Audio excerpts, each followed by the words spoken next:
Radio Común 103.1 FM, en común con Comité Cerezo México, presentan Miradas Críticas. La situación en México. Una iniciativa radiofónica de Comité Cerezo México. Conduce Héctor Cerezo.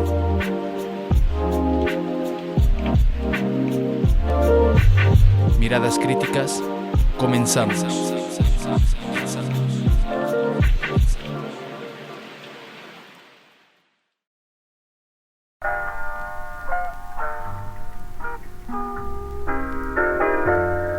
Muy buenas noches, sean bienvenidos y bienvenidas a su serie radiofónica Miradas Críticas, la situación en México. Un gusto estar de nuevo con ustedes.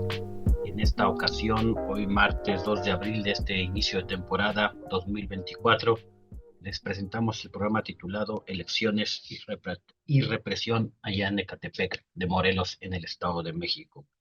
Conduce su servidor Héctor Cerezo y participan en el bloque de denuncia Gianpaulo, con el tema El trauma histórico del pueblo palestino, una perspectiva psicosocial sobre el genocidio. Nos va a hablar de este foro que van a tener ahí en la UAM Xochimilco. Y en el bloque del comentario tendremos el tema La socialdemocracia construye su propia derrota. Es un buen tema, me gustó. Y en el bloque de Cherry TV tendremos una cápsula sobre el derecho humano a ser buscado, este derecho que estamos impulsando a nivel internacional para que sea un derecho humano universal. Y en el último bloque, en el bloque de la entrevista, tendremos la participación de Claudia, Berenice y Laura con el tema, pues, represión en Ecatepec de Morelos. Allá el 22 de marzo hicieron una acción en el marco del Día Internacional del Agua, proyectaron unas imágenes ahí en el Palacio Municipal y pues les cayó la policía con golpes, detenciones arbitrarias y etcétera. Entonces nos van a platicar pues cómo estuvo esa represión y qué han hecho pues hasta el día de hoy. Y bueno, también tenemos, antes de ya iniciar con el bloque de denuncia, tenemos una invitación para todas aquellas personas que quieran liberar el servicio social en la UNAM, en la carrera de psicología. Ya estamos ahí como Acción Urgente para Defensores de Derechos Humanos, ACUDE-AC. El nombre del programa es Súmate a la Defensa por los Derechos Humanos. El responsable del programa es Cita del Alma Loyos Castellanos. Antes del 8 de abril del 2024, o sea, ya casi, tienen que pues meter su solicitud para poder liberar el servicio social en la UNAM, y universidades afines a la UNAM o incorporadas se llaman, ¿no? A la UNAM, pueden liberar el servicio social con nosotros. Les prometemos que no los vamos a poner a sacar copias, ni ir por los refrescos, ni ir por las tortas, sino pues van a apoyar pues en un trabajo de documentación y de acompañamiento en el área psicosocial, ¿no? Entonces, ahí está esa invitación. Y la otra invitación es para jueves, jueves 4 de abril a las 5:30 p.m. tenemos ya la 10ª reunión de la Comisión Especial de Búsqueda para el caso de Mundo Reyes Amaya y Gabriel Alberto Cruz Sánchez, desaparecidos, víctimas de desaparición forzada en el año 2007 en la ciudad de Oaxaca. Ya es la 10ª reunión, estaremos ahí desde las 5:30 en Secretaría de Gobernación, Abraham González 48, Colonia Juárez, y pues siempre les agradecemos a todas las organizaciones y colectivos que nos apoyan, a quienes pues estamos dentro de la Comisión Especial de Búsqueda, interlocutando con las autoridades, exigiendo pues la aparición con vida, y pues todos los compañeros y compañeras que nos acompañan realizando un mitin afuera de la Secretaría de Gobernación, para que no se le olvide al gobierno que pues no están solos los familiares. Y bueno, pues ahora sí, muy buenas noches, Gianpaulo. Buenas noches. Pues agradecer por este espacio. Vámonos ahorita rapidísimo al intro del bloque de denuncia y regresamos contigo.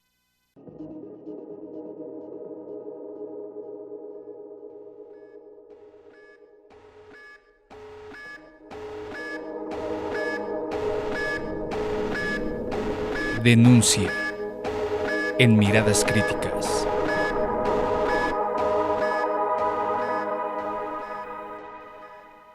Pues bien, ya estamos de regreso. Ahí va a haber un evento el martes 23 de abril de 10 a 12:30, ahí en el aula de educación continua de Leguán, Xochimilco, titulado este evento Palestina, el trauma histórico del pueblo palestino, una perspectiva psicosocial sobre el genocidio. Pues, Gianpaulo, háblanos, invita a la audiencia, primero, ¿por qué la necesidad de tocar este tema? Parece obvio, pero no todo el mundo lo conoce, esa realidad que está viviendo el pueblo palestino. ¿Por qué hacer esta reflexión? ¿Por qué desde la perspectiva psicosocial? ¿Y qué es lo que ustedes están planteando o esperando al hacer esta actividad? Sí, como decías, parece obvio, pero para nosotros es urgente igual visibilizar lo que está pasando y denunciar lo que está pasando en Palestina, el genocidio en curso. Y, y decidimos, nos pareció inteligente hacerlo desde nuestra competencia, desde nuestra área de trabajo, o sea, desde el área de psicología social de grupo, instituciones del doctorado en ciencias sociales de la UAM Xochimilco y desde el área de acompañamiento psicosocial del Comité Ceres. Fue una idea que nació en conjunto para justamente hacer estas dos cosas. Primero, visibilizar esta violencia brutal y sistemática que se está implementando en Palestina. Y por el otro lado, pues reflexionar sobre no solo las consecuencias que se pueden definir desde un punto de vista de los daños, de los efectos de los bombardeos, de los homicidios, de las ejecuciones, de las torturas que se están haciendo en estos últimos meses, sino abordar esa violencia desde una perspectiva histórico-cultural y en particular el tema y el título del encuentro, el trauma histórico del pueblo palestino, pues es una especie de cita o es un concepto que ha sido desarrollado por Samar Jabr, que es una psiquiatra y es la coordinadora de los servicios de salud mental en Palestina. Y ella justamente denuncia desde hace años, no desde el octubre pasado, sino desde hace muchos años, va en muchas conferencias alrededor del mundo diciendo que no se puede hablar de salud mental bajo los bombardeos, bajo las condiciones de persecución, segregación, tortura sistemática, y habla de este trauma histórico que no es comprensible si no se considera que es intergeneracional, entonces que lleva años, décadas, y ha pasado a través de abuelos, abuelas, hasta los adolescentes y niños que ahora están viviendo y han heredado de alguna forma este trauma que no tiene ni inicio ni fin hasta el día de hoy. Y a veces, bueno, aquí hemos tenido al embajador de Palestina en México en este programa. O sea, recordarle a la audiencia que pues eso fue hace como un mes y ahorita ya van más de 30,000 pues ejecuciones en contra del pueblo palestino, más del 70% mujeres y niños, también hay que decirlo. Por eso, ahora sí que sin pelos en la lengua decimos que es un genocidio, así con esas palabras, aunque eso nos traiga problemas por no ser políticamente correctos, o sea, entre comillas, porque eso es lo correcto para nosotros, pero sí, pues imaginar, ponernos, sé que no podemos ponernos en sus zapatos, eso es imposible, pero sí invitar a la gente que pueda, pues, informarse. Las imágenes son desgarradoras, terribles, sé que mucha gente, pues, prefiere no verlas así, o sea, yo conozco mucha gente que empieza y dice, no quiero ver, no quiero ver, no quiero ver, no quiero ver, y ya, pero ¿por qué es importante pues acercarnos a la historia del pueblo palestino y también pues acercarnos desde esta perspectiva de la psicología social a lo que está pasando? Sí, justo porque estamos de alguna forma expuestos a muchas imágenes y videos de una forma pasiva y son imágenes brutales que pueden generar desde un punto de vista psicológico un rechazo, o borrarlas o pues decidir editarlas totalmente. O por el otro lado, pues nada más sufrir de forma pasiva. La idea pues es adentrarnos en la historia y en la comprensión de cómo funcionan estos procesos, también entender que estos efectos de terror y de trauma que generan esos ataques, no solo a las víctimas, sino también a quienes los ven. Y, y a los otros palestinos que ven estas imágenes, y a la dignidad misma del pueblo palestino, a su cultura, pero también a los solidarios que somos nosotros. Pues es un efecto que es planeado desde el ejército y desde el gobierno de Israel como forma de guerra psicológica. Entonces, es importante entender, comprender cómo funcionan estos procesos para no solo recibir pasivamente o vivir estos trauma indirecto, podríamos decir, a través de estas imágenes, sino también ver cuáles son las formas de afrontamientos que tienen el propio pueblo palestino, cómo organizarnos.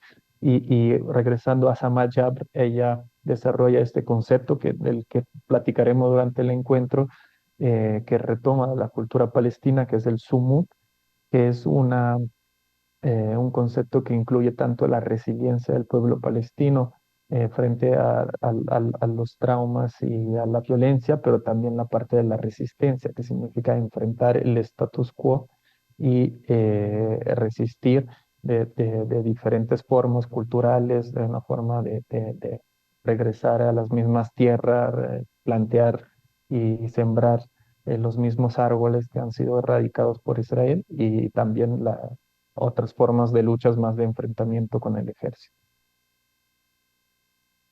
Y pues, pues se escucha muy interesante. Aquí digamos que hay esas tres formas de los que quieren ser indiferentes o no quieren saber nada o se bloquean o dicen eso no me interesa. Los que sí, sí ven las imágenes, sí se interesan, pero se quedan pues, de manera individual, incluso con su enojo, indignación, pero pues es meramente individual. Y pues los quienes, pues sí, pasamos de esa indignación pues a diferentes tipos de acciones, ya sea foros, marchas, meeting, hay muchas cosas en las que se puede hacer para poder activamente pues aportar un granito de arena que aunque pareciera que no, o que no tiene un impacto directo en la situación de Palestina, es algo que se tiene que acumular en la población mundial esa indignación y que no nos quede pues ninguna duda de lo que estaba sucediendo con el pueblo palestino, un genocidio pues apoyado, financiado por Estados Unidos, la Unión Europea, por otros países árabes también, desgraciadamente, que pues están contribuyendo pues al exterminio de este pueblo, que de donde lo veamos pues es un pueblo que pues sigue resistiendo y pues, ojalá que lo siga haciendo. Algunas últimas palabras, Gianpaulo, para invitar a la audiencia a este, a este foro. Recuerdo el martes 23 de abril del 10 de la mañana a 12:30 en el aula de educación continua allá en la UAM Xochimilco. Sí, los esperamos y las esperamos justo en la UAN Xochimilco.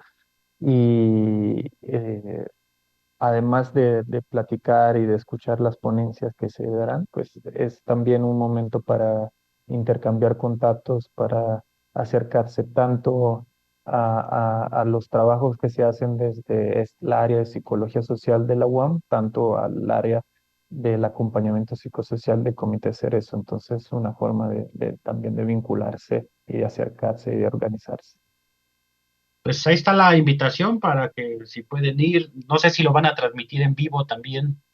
Sí, se va a transmitir por YouTube. Estamos organizando esa parte técnica también, y pueden encontrar en Facebook, en la página de Doctorado en Ciencias Sociales y Humanidades de la UAM Xochimilco, el evento con los detalles, y también estamos difundiendo el cartel con la información. Bien, pues siempre les recomendamos los que puedan, las que puedan ir de manera presencial.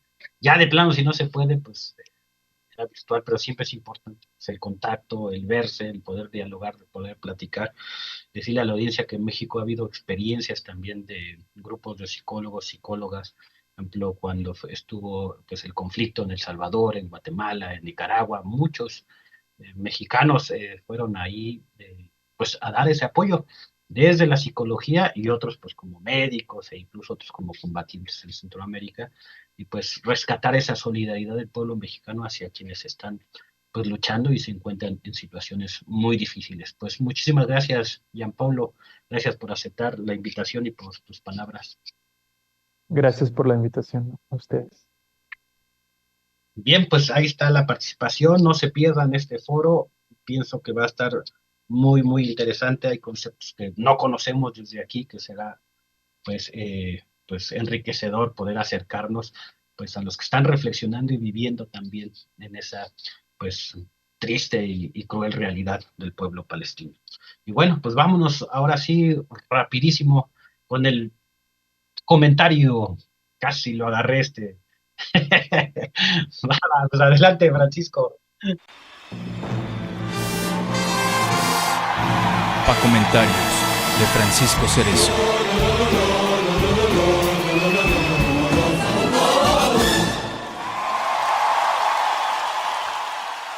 Muchísimas gracias, Héctor. Pues vamos a seguirle un poco en este tenor de la crítica. Y el título es La socialdemocracia construye su propia derrota. Bueno, pues ya que todo mundo está en modo electoral, pues tampoco hay que salirse del todo del tema. No quiere decir que no haya temas iguales o más trascendentes a nivel internacional, como el genocidio sionista en contra del pueblo palestino, del cual siempre es necesario hablar, pero sobre todo actuar de manera solidaria, también con congruencia, que ya vimos cómo en una parte del movimiento en México, también sobre todo los propegues y los académicos que ganan puntos palestí, hablando de Palestina, pero es real que salvo contadas excepciones se baila este ritmo, al ritmo de los votos, ya sea a favor o en contra, o algunos montados en la ola para ver qué sale o qué pueden ganar de buena o de mala fe. Así que, como lo hemos aclarado, la crítica desde la izquierda es la medida de todas las cosas. Sin crítica, la izquierda se vuelve derecha y los votos se restan y no se suman. Así que ya lo advertimos. Siempre seguiremos criticando el zigzagueo y la blandenguería de la socialdemocracia en el poder, sobre todo sus incongruencias entre lo que declaran, sobre todo los patrimoniales, y cómo se comportan realmente. Incongruencias entre sus humildes palabras y sus abultados sueldos. Claro, no hablamos de los que con salario mínimo o incluso de manera voluntaria hacen el trabajo de base, a los que respetamos y con este calor hasta un vaso de agua les ofrecemos, sino los que ya son profesionales, nunca en el sentido leninista del término, sino en el sentido laboral burgués de recibir lo justo por su trabajo para la transformación social. Ahora imaginemos, a lo mejor no sucede en la realidad, que mientras la izquierda electoral o socialdemocracia oportunista lucha por un cambio para todos, excepto para su exclusivo nivel de vida, y tratan, sin lograrlo del todo, ocultar sus más oscuros intereses individualistas con floridas palabras colectivas, la derecha sigue trabajando para quitarlos del poder y nuevamente, como un rey Midas, convertir todo lo que tocan en mercancías. Mejor si son derechos humanos colectivos, como el agua, la salud, la educación, las estancias infantiles, el transporte y hasta la vida misma, debe costar para que ellos ganen más y mejoren sus vidas y la de la clase a la que representan. Y si alguien se opone, fácilmente sacan al ejército a las calles a matar a todos, excepto a ellos, que para sacar o mantener al ejército hay muchos pretextos. Falsos todos. Los habrá usted escuchado no solo de Hillary Clinton y Calderón, sino hasta de la supuesta nata intelectual orgánica de la socialdemocracia en el poder, e incluso términos que hemos encontrado en análisis de los que también sin razón se autoascriben más radicales. Términos como estado fallido, rebasado, cooptado, paralelo, ausente, al servicio de, que quiere pero no puede, y otros que se me escapan, pero no más certeros. Bueno, abundamos nosotros en este baile de términos, cada vez más fantasiosos y alejados de la realidad, el Estado con capacidades diferentes. Así, mientras esta socialdemocracia, que en aras de la unidad para construir el segundo piso de la transformación, suma a los representantes de la derecha que se han puesto listos para chapulinear a tiempo para salir en la tómbola y sobrevivir otro sexenio, y que además fortalecen a la derecha del mismo Morena. Y todos juntos y además revueltos se preocupan porque no se noten mucho sus incongruencias o las justifican con discursos lógicos pero no verdaderos, pero aquellos que sabemos no son la derecha de Morena, se les olvida de pronto que su derecha y la derecha mexicana y mundial sigue maquinando para recuperar lo perdido y con intereses, que para ella, la derecha y su ultraderecha, que no tienen mucha diferencia, tienen el grandísimo apoyo económico de los empresarios amigos de la Cuarta Transformación y de los empresarios transnacionales enemigos de cualquier transformación, por mísera que ésta sea. Así los socialdemócratas de hueso rosado se sientan sin un asomo de penita ajena en la misma mesa con los expanistas Manuel Espino Barrientos y Javier Corral, con Cuauhtémoc Cárdenas, Américo Villarreal de la dinastía política de Tamaulipas, Hugo Eric Flores, presunto responsable de la ejecución extrajudicial de Samir Flores en Morelos, el líder sindical Pedro Aces Barba, que dicen por acá que es el guachicolare del agua en el sur de la Ciudad de México, Sergio Mayer, sí, ese, el de las telenovelas, Víctor Hugo Lobo, el dueño de la GAM, entre otros chapulines y fichitas de la política de baja altura, no menos presentables, pero sí más desconocidos.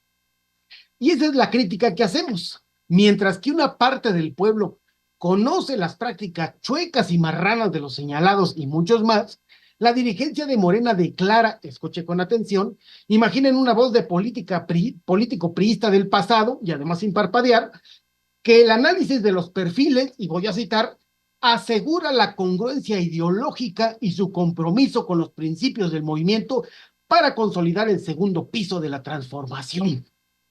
Uf, hasta una lagrimita se me salió del ojo izquierdo.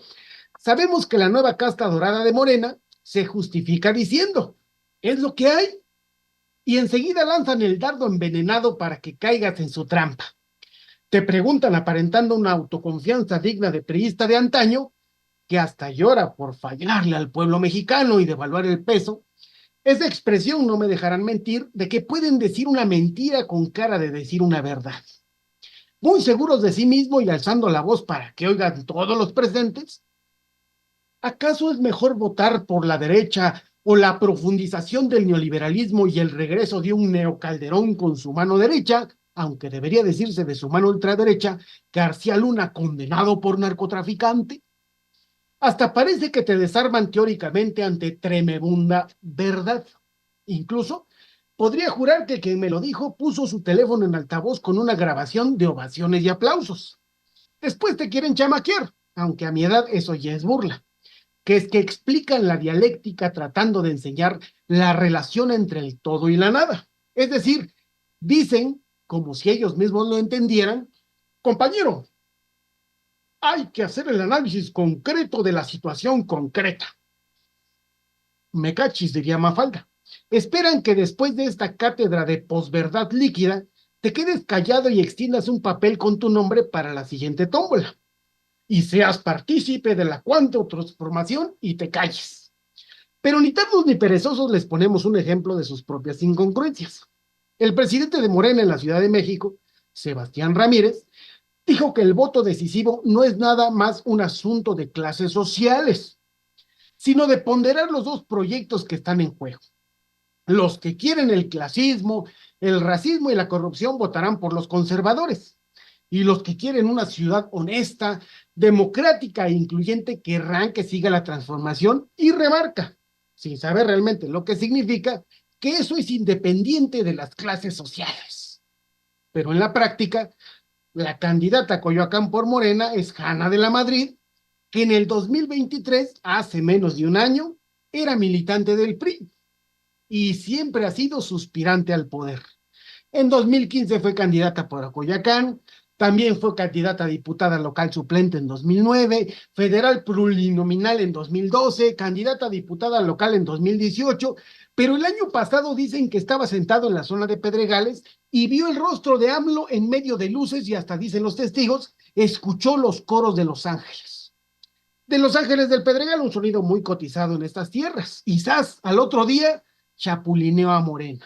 Y en la Madrid, según el análisis de este partido, ella, y los voy a citar, asegura la congruencia ideológica y su compromiso con los principios del movimiento para consolidar el segundo piso de la transformación. Cierro la cita. Y luego, cuando pierden y continúan contando sus billetes, los dirigentes del partido se preguntan por qué la gente vota por la derecha. Y lo increíble es que no encuentran la causa. Pero dirán que fue el golpe blando de la derecha internacional. Ya no tienen el valor para aceptar que los golpes blandos solo son efectivos cuando la socialdemocracia ha perdido el apoyo del pueblo por sus propias cochinadas políticas, sus zigzagueos ideológicos y su pusilanimidad política, y no por los millones de dólares que la derecha gastó, gasta y gastará siempre para ganarles. Actualmente en México, la derecha ha invertido 7 millones de pesos en 6 meses solo en anuncios en el Facebook contra Claudia Sheinbaum. Pero hasta acá dejaremos a la socialdemocracia descansar de la crítica, siempre fraterna, aunque no la puedan asimilar, y en otra ocasión nos enfocaremos en la derecha y sus campañas internacionales para tumbar gobiernos progres con golpes blandos, con golpes duros que derivaron en la masacre de la Casa de los Sindicatos, o cometiendo un genocidio como los sionistas en contra del pueblo palestino. Muchas gracias, Héctor.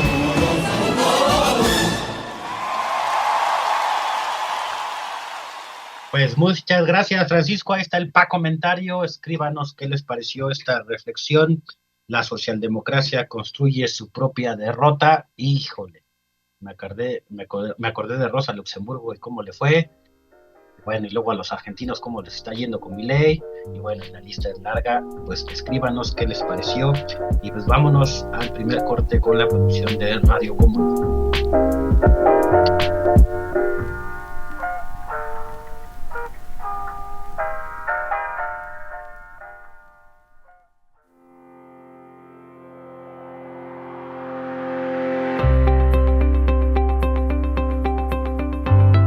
Convocatoria, 14ª Escuela General de Derechos Humanos por la Memoria, la Verdad y la Justicia.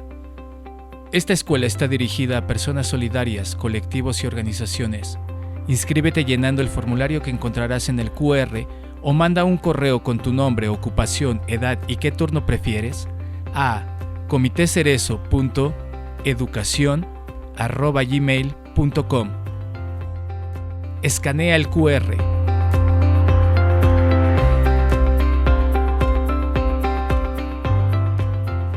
La escuela se llevará a cabo los sábados del 13 de abril al 13 de julio, en el turno matutino de 10 de la mañana a 2:30 de la tarde y el turno vespertino de 3 a 7. Tienes hasta el 8 de abril para mandar tu solicitud.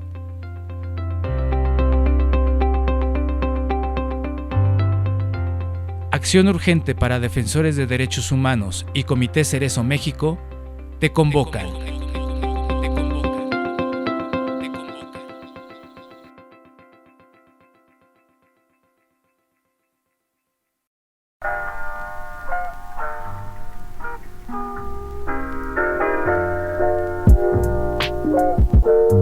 Bien, ya estamos de regreso. Miradas críticas de la situación de México. Estamos pues en el tercer bloque, en el bloque de Cherry TV, con una cápsula, un trabajo sobre el derecho humano a ser buscado.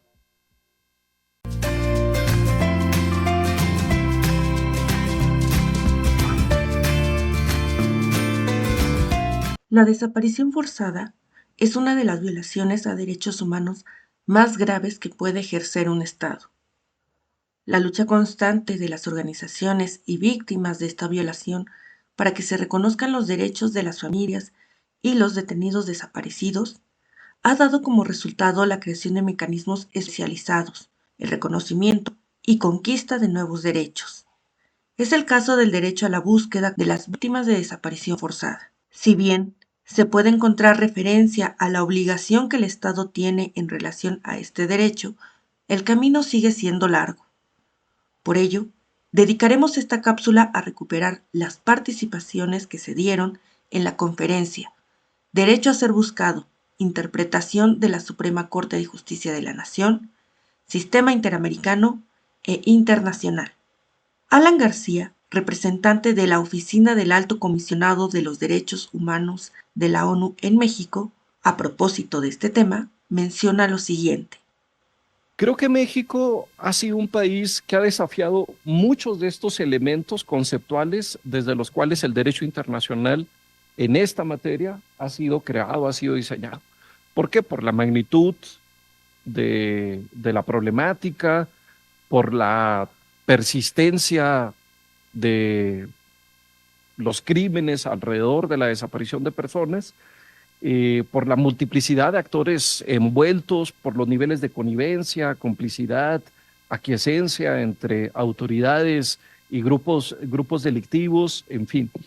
Y acá yo lo que veo más a nivel, reitero, de país, a nivel doméstico, veo una tendencia incipiente hacia la confección y reconocimiento del derecho humano a ser buscado. Y empezaría yo por citar, por ejemplo, el protocolo homologado de búsqueda, un protocolo que se deriva de la ley general, y ese protocolo dedica un apartado específico, y así le titula, el derecho de toda persona a ser buscada. Y le confiere, ¿no?, unos cuantos párrafos a ese derecho en particular. Posteriormente, en la práctica judicial, vemos cómo la Suprema Corte de Justicia de la Nación y algunos otros juzgados y tribunales han venido reconociendo, pero me centraré en lo que ha dicho la Suprema Corte de Justicia de la Nación, diría yo, en dos grandes precedentes. Uno, cuando reconoce el carácter vinculante de las acciones urgentes adoptadas por el Comité contra Desaparición Forzada en 2021, ahí ya alude a este derecho.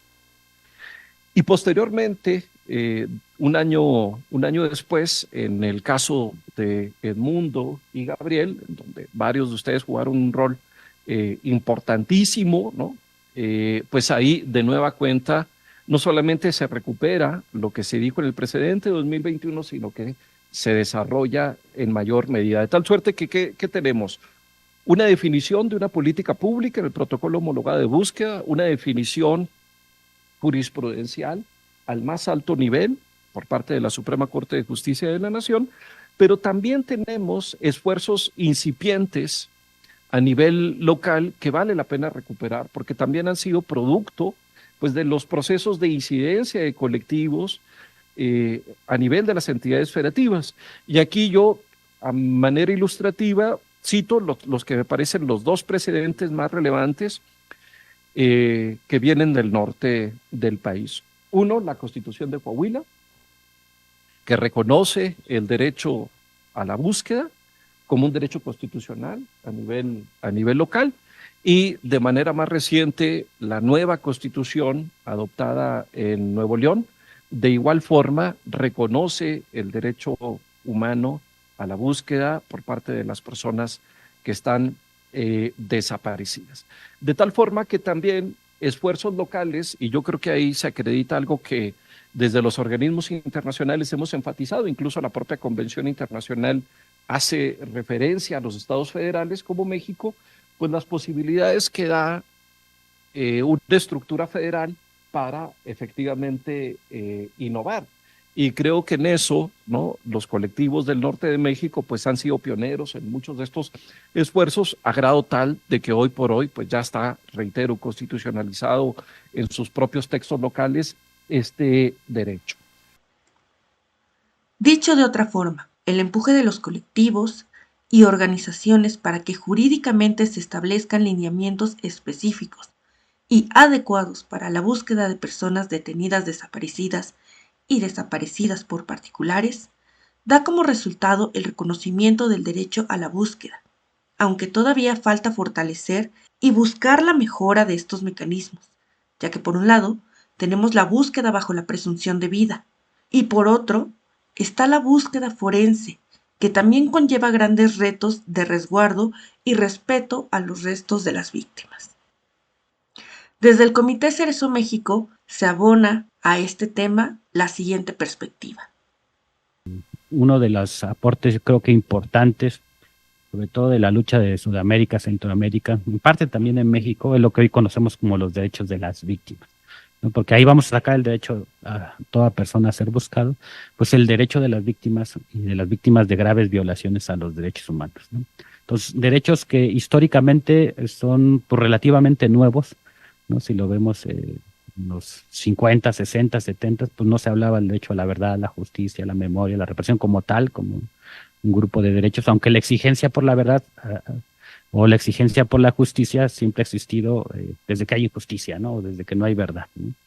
Pero ya reconocidos esos derechos, agrupados en los derechos de las víctimas, viene a desarrollarse, pues, qué es la verdad, qué es la justicia, qué es la memoria, y vienen a dar definiciones también, ¿no? De en qué consiste la verdad, ¿no? Y el derecho a ser buscado es como está muy relacionado con, bueno, todos estos derechos de las víctimas, pero con el derecho de la verdad y el derecho de la justicia, ¿no? Que es el derecho a conocer qué pasó, eh, dónde está la persona desaparecida, quién se los llevó.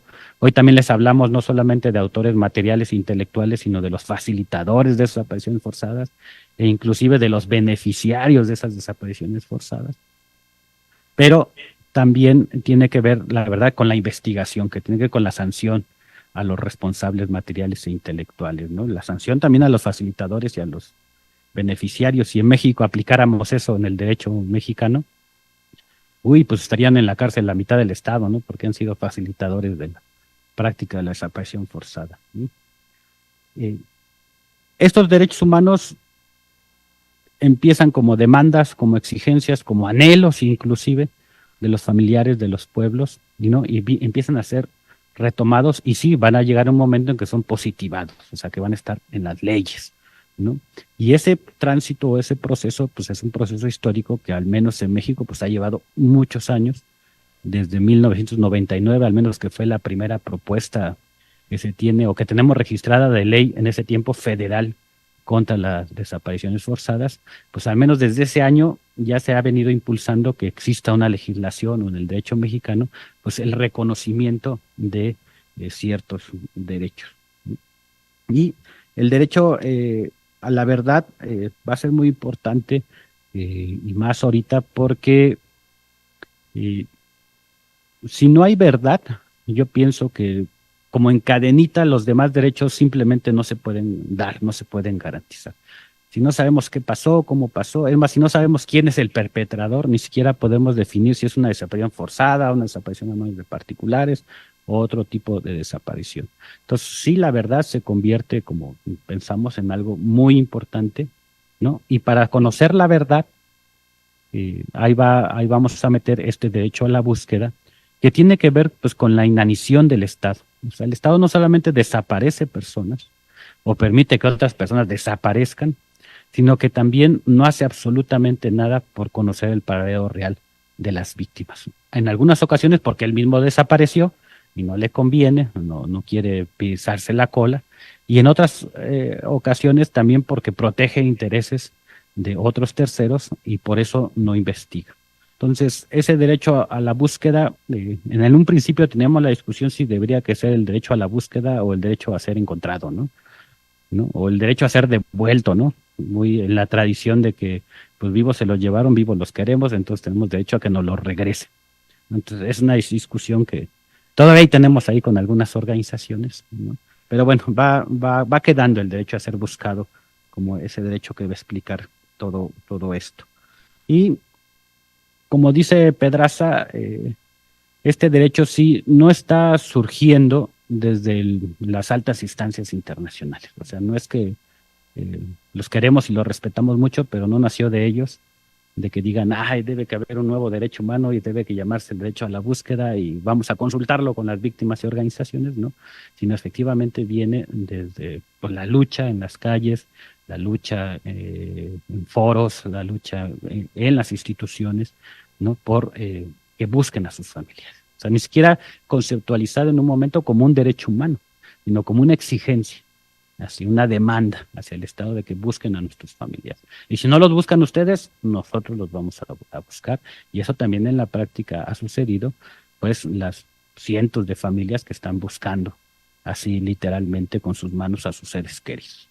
Hablar del derecho a la búsqueda también es hablar del derecho a la memoria, la verdad, la justicia y la garantía de no repetición, que si bien son derechos que siguen fortaleciéndose y en construcción, toman un carácter especial en la conquista de derechos humanos y en la lucha contra las violaciones a los derechos humanos.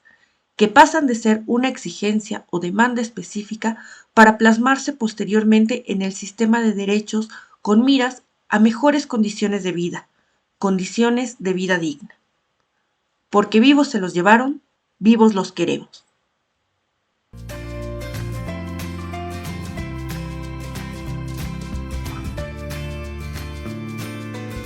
Bien, pues estamos de regreso en Miradas Críticas de la situación en México.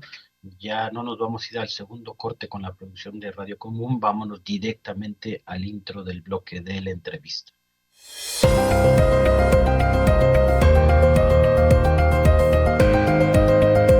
La entrevista en Miradas Críticas.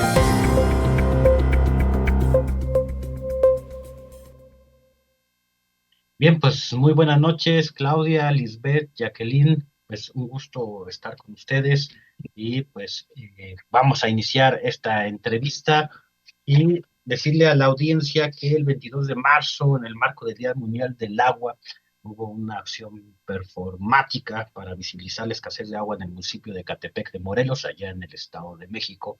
Serían unos en la periferia de la periferia, y hay un video, hay denuncias en las redes, una represión, así hay que decirlo, golpes, jaloneos, intentos de detenciones arbitrarias, y por eso están aquí presentes para poder explicarnos pues qué sucedió ese 22 de marzo, que en redes circuló, pero tampoco trascendió, digamos así, en los grandes medios de comunicación. No sé quién quiera empezar, cualquiera puede empezar. Hola, yo pues si quieres tomo la palabra.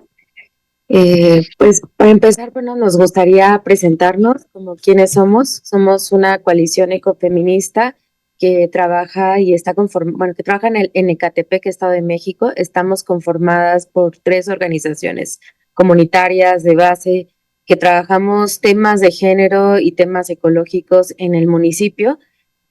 Hace como el año pasado nos empezamos a juntar como organizaciones para empezar a trabajar el tema de las violencias que ocurren como en el municipio, particularmente como las violencias feminicidas, las violencias sexuales, ¿no? Las violencias de género, que cotidianamente en nuestra práctica y en nuestras intervenciones comunitarias vemos. Entonces, para nosotras fue muy importante reunirnos desde esta mirada y poner pues justo en el ojo como algo que desde nuestros diferentes territorios de acción vemos como muy importante, ¿no? Como cómo está afectando el desabasto del agua en las mujeres, en la vida de las mujeres, en su salud, o sea, que por ejemplo las mujeres no podamos participar, por ejemplo, de la vida política y de la vida de la movilización ciudadana en el tema particularmente del agua, porque es un tema monopolizado por los hombres, es un tema monopolizado por ciertas figuras de poder y que para nosotros era bien importante empezar a poner justo en el diálogo político y en el diálogo social como la importancia de ver que las mujeres pues están poniendo más jornadas de su día a día, requiere mucho más temas de cuidado, de temas en su salud, e incluso hemos detectado como organizaciones que han ocurrido muchas más violencias de términos de violencia de género, violencias sexuales, acosos a mujeres en el municipio por el desabasto del agua. O sea, porque las pipas llegan a las 5, a las 12 de la noche, y eso implica que las mujeres se ven más expuestas a vivir muchos tipos de violencia. De ahí, por ejemplo, la importancia de la organización o de la coalición justo de poner en el ojo como esta temática, esta problemática que pues que cada día no solamente que el agua es un líquido tan vital y que su desabasto pues trasciende en mucha vulneración a otros derechos. Entonces, pues desde nuestro lugar como coalición hemos querido eso, visibilizar el tema, fomentar como la participación de las mujeres en el espacio público en torno al hablar del desabasto, pero también mirar que, pues eso, que nuestros territorios y que nuestros cuerpos también están siendo violentados como son violentados los recursos naturales, y que para nosotras es muy importante no desapegar como esta articulación entre lo que vive la naturaleza y nuestras cuerpas y nuestros territorios invadidos, colonizados, y más ahorita en un contexto totalmente pues electoral y cómo está esto también impactando como en la vida. Entonces, pues no sé, me gustaría ahorita que Liz les pudiera contar un poquito más como qué pasó justo el 22 de marzo. Sí, adelante, Liz. Sí, gracias, Clau. Hola, buenas noches. Justo el 22 de marzo fue el Día Mundial del Agua y nosotras tratando de incidir socialmente y visibilizar estos efectos que tiene la escasez, llevamos a cabo una activación performática en la explanada del Palacio Municipal de Ecatepec de Morelos, en el Estado de México. Esta actividad, lo que hicimos fue proyectar unas frases que estaban relacionadas con el derecho humano al agua y al desabasto que tiene este líquido en el municipio. Bueno, es muy importante también decir que esta proyección no produce ningún daño al inmobiliario y tampoco altera la seguridad o integridad de las personas. Nosotros comenzamos esa proyección aproximadamente a las 8 de la noche y poco después de 30 minutos, 40 minutos, comenzamos a sufrir la represión por parte de agentes policíacos del municipio de Ecatepec. Esta represión consistió en tratar de detener arbitrariamente a uno de nuestros compañeros, forcejeamos con ellos, empezaron a encapsularlos y a grabar nuestros rostros, a fotografiarnos y empezaron también a golpear al compañero, lo asfixiaron, lo amenazaron y lo detuvieron por cerca de 20 minutos en una de las unidades de la policía municipal. Después de mantenerlo ilegalmente ahí en la patrulla, además de que fue amenazado y golpeado y amenazado de desaparición forzada, otro grupo de policías se acercó a la unidad, liberaron al compañero y condicionaron su libertad siempre y cuando se silenciara lo que aconteció en ese momento. Entonces, a raíz de esto, pues podemos decir muy claramente que sufrimos una violación al derecho humano a la protesta, una detención arbitraria de nuestro compañero y también la vulneración de nuestra integridad física y psicológica por parte de estos agentes policíacos. Mi compañera Jackie podría tal vez profundizar un poquito más o decir como qué es lo que después siguió de este suceso que vivimos. Hola, ¿qué tal? Buenas noches. Bueno, pues después de eso, nosotros hicimos registro de todo lo que sucedió esa noche y al día de hoy, pues hemos tomado, pues hicimos una denuncia en derechos humanos y también se está haciendo un amparo de denuncia para que nosotros podamos seguir justo protestando y haciendo nuestras actividades, pues sin ningún peligro, ¿no? Esto con la idea de salvaguardar nuestras vidas y que podamos seguir con nuestras actividades que teníamos planeadas pues en lo que sigue del año.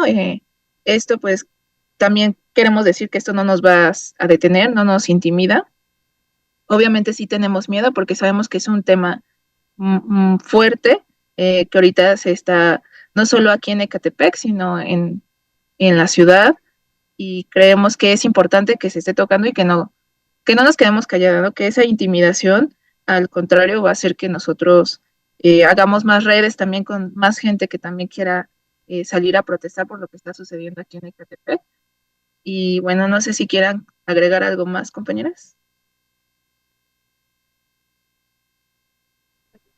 Yo pues decir que justo lo que hemos estado notando desde hace muchos más años atrás es que las represalias por el derecho a la protesta, sobre todo en términos ambientales o climáticos, siempre ha sido un tema muy contundente, muy fuerte y que implica muchas vulneraciones, incluso pues de eso, desaparición, violencias, asesinatos, ¿no? Y que implica justo eso, ¿no? Poner el cuerpo también en los territorios y pues nos hace sentido el que también sentirnos muy acompañadas también por el Comité México Cerezo durante este proceso de justo de poner la demanda, de saber cómo ir elaborando también nuestra propia bitácora de hechos, de informarnos también sobre, pues eso, todo este cuerpo de convenios, de tratados internacionales que protegen nuestras acciones como defensoras tanto del territorio como defensoras de los derechos de las mujeres.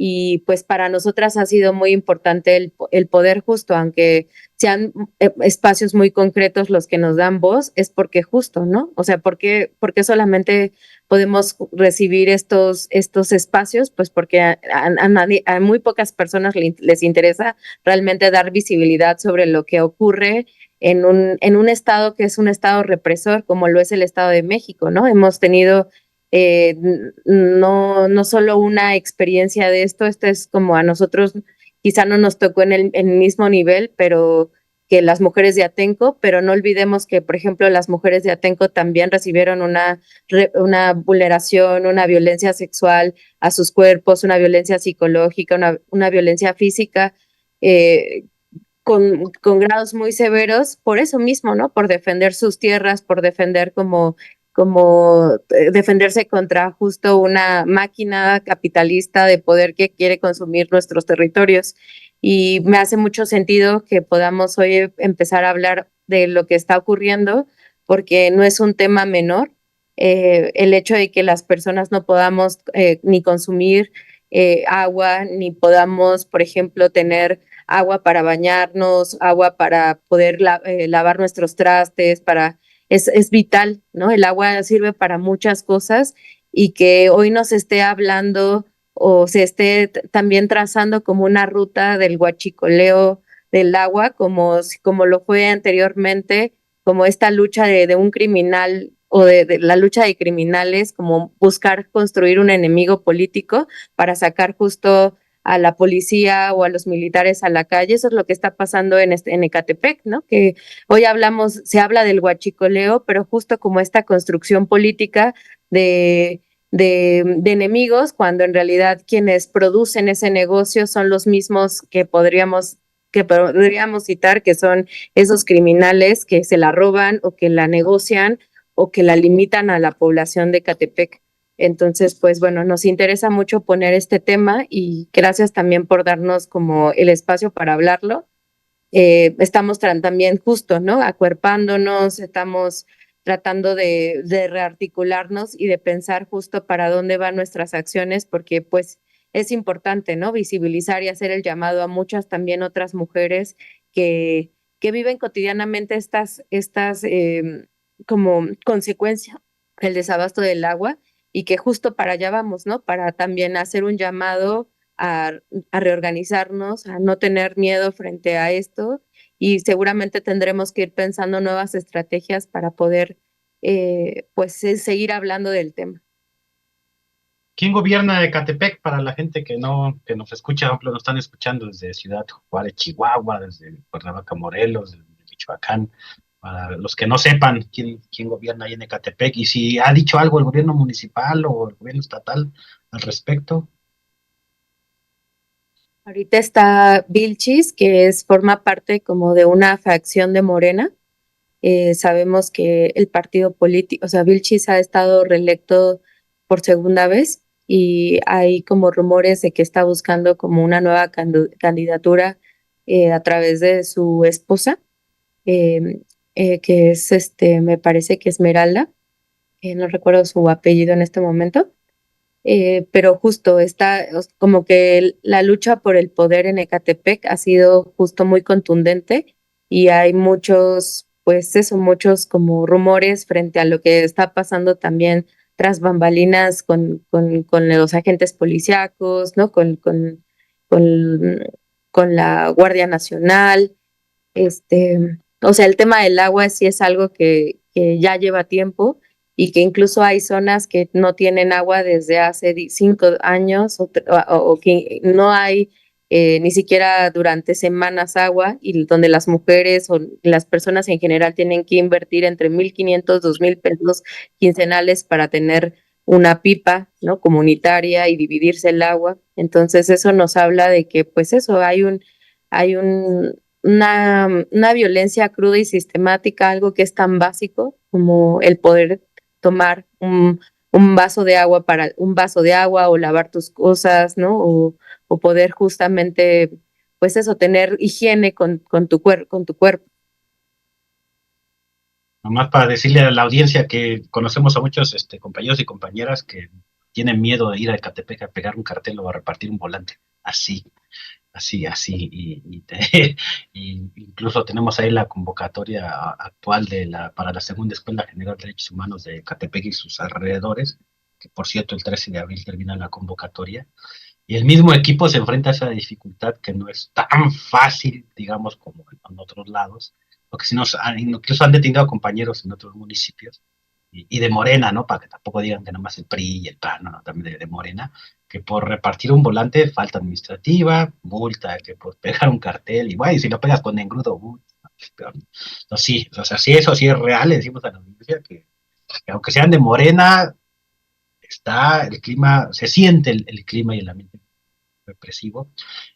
Para ir cerrando, no sé quién quiera participar más, algo que se nos haya ido, que quieran compartir. Sí, yo quisiera invitarles a toda la audiencia a que pues nos sigan en las redes sociales.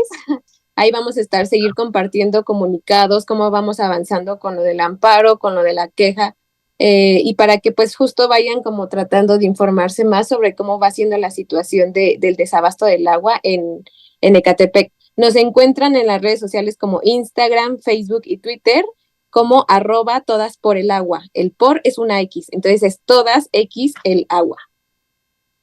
Bien, ahorita lo subimos, también lo compartimos en el chat del Facebook. También recuerden que el programa se queda grabado y está en vivo en YouTube, entonces en las dos plataformas. O ustedes mismas pueden ahí escribir ya después sus datos, sus páginas, etcétera, contactos, que es importante la articulación. Y pues nosotros acompañaremos, siempre les decimos, hasta donde ustedes quieran, ¿no? Ni más ni menos, todo este proceso de registro, documentación y de qué hacer ante una violación a los derechos humanos. No sé si, Jacqueline, quieras decir algunas palabras para terminar. Nada, eso a que también toda la comunidad, todos los que están pasando por este desabasto de agua, que se sumen a las actividades, que no se queden callados, es un derecho y pues todos deberíamos de tener acceso a ella, ¿no? Bien, pues gracias. Siempre les he dicho en este programa, hemos tocado ese tema del agua, que aquí en la casa oficina del comité, estamos en Tlalpan, muy al sur, llevábamos 3 semanas sin agua, así, sí, o sea, ya empezamos a sentir el rigor, hasta tienes que irte a bañarte a otra casa de otros familiares, o de amigos, etcétera, o sea, sí te modifica tiempos, y bueno, y eso que nosotros somos pocos relativamente, pero pues los vecinos que son 3 familias, imagínense, ¿no? Sí, o sea, sí, lástima que todavía no puedo convencer a mis vecinos de ir a bloquear algo, porque todavía, es colonia popular, pero se creen fifís, entonces ellos dicen, mientras tengamos dinero para pagar pipa, pagamos pipas, ¿no? Entonces dijimos, bueno, pues así que cuando se les acabe el dinero, ahí nos avisan y los monitoreamos, ¿no? O salimos juntos a la calle. Y pues muchas gracias las 3 compañeras, ahí están las redes, gracias a la audiencia, nos vemos el próximo martes a las 9 en punto, miradas críticas en la situación en México, escríbanos qué temas quieren que tratemos o a quién quieren que entrevistemos, pues estamos abiertos a todas las propuestas. Muchas gracias y buenas noches.